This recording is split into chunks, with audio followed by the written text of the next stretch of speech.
Директорот на Струмичката болница Наке Гогов синоќ на Фејсбук напиша апел за донации за набавка на ново амбулантно возило, но по неколку часа се предомисли и ја повлече објавата. Апелот до своите сограѓани го објави поради зачестената потреба од транспорт на ковид пациенти до Штип или скопските клиники, откако во Струмица се зголеми бројот на позитивни.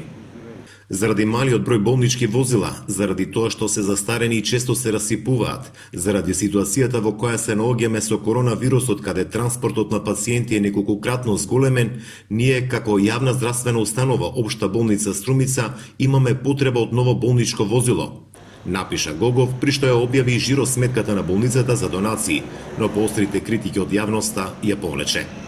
Гогов, кој од поодамна говори дека Струмичката болница кубури со амбулантни возила, денеска не одговараше на телефонските повици и пораки.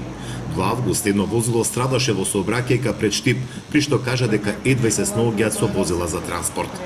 Во моментот нашата болница располага со 2 возила кои се на располагање, што ги имаме за префрлање на пациенти до другите центри.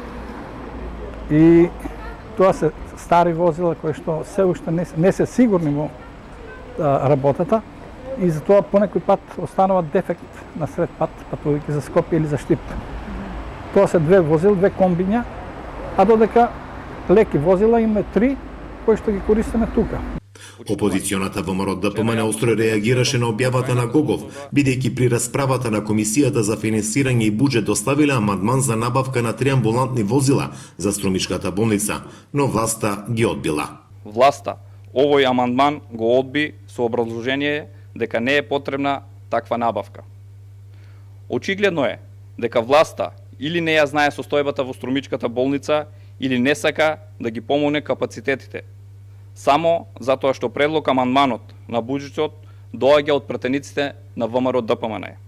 На Фејсбук се јави и пратеникот на владеачката СДСМ, кој напиша дека во консултации со премиерот Заев и министерот Филипче било обезбедено ново амбулантно возило, кое во Струмица треба да стаса до декември оваа година.